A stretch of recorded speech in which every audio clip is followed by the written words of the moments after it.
Sakkayaditthi, The Illusion of Selfhood by Dave Marsland of Cardiff Theosophical Society. In Buddhist teachings, the concept of Sakkayaditthi holds significant importance. Derived from the Pali language, Sakkayaditthi can be translated as the illusion of selfhood or personality belief.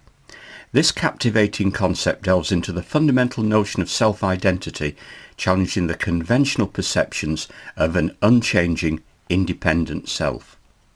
In her Theosophical glossary, H.P. Blavatsky describes Sakkayaditthi as delusion of personality, the erroneous idea that I am I, a man or a woman with a special name, instead of being an inseparable part of the whole. In Early Teachings of the Masters, 1881 to 1883, Alfred Percy Sinnett describes Sakkayaditthi as the heresy or delusion of individuality.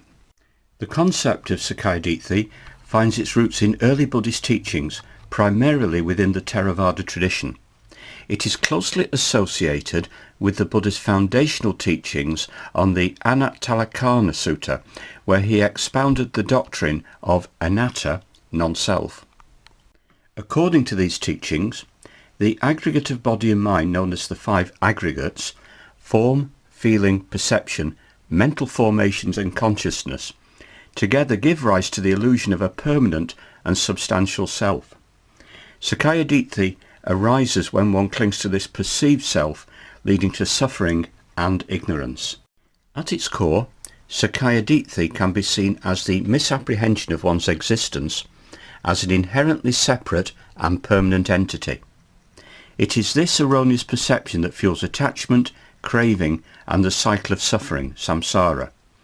Sakkayaditthi deludes individuals into assuming that they possess an eternal and unchanging self, creating a ground for egoistic tendencies and the accumulation of desires and aversions. This attachment to selfhood serves as a barrier to spiritual progress and liberation. The profound implications of Sakkayaditthi are far-reaching. In the context of Buddhist practice, recognizing and uprooting this illusory belief becomes a crucial step on the path towards enlightenment. By realizing the absence of a permanent self within the five aggregates, individuals can transcend the confines of ego and experience anatta, the state of selflessness. This realization enables practitioners to develop compassion, wisdom, and equanimity, leading to a liberation from the cycle of rebirth and suffering. Overcoming Sakkayaditthi is not a task devoid of challenges. The deeply ingrained belief in a separate and enduring self is deeply entrenched in human consciousness, compounding the difficulty of breaking free from the clutches of ego.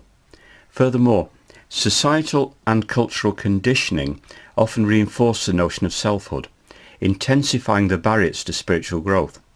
However, through mindful awareness, meditative practices, and sustained effort, individuals can gradually unravel the illusion of selfhood. Sakkayaditthi, the illusion of selfhood, serves as a pillar of Buddhist philosophy, challenging the conventional understanding of identity. Its significance lies in recognizing the absence of a permanent and independent self within the realm of body and mind. By uprooting this misapprehension, practitioners can cultivate wisdom, compassion, and liberation. Overcoming Sakkayaditthi requires dedication and perseverance, but paves the way for the ultimate aim of spiritual enlightenment. As we delve deeper into the exploration of selfhood, we must contemplate the profound implications of Sakkayaditthi on our spiritual journey and embrace the transformative power it holds.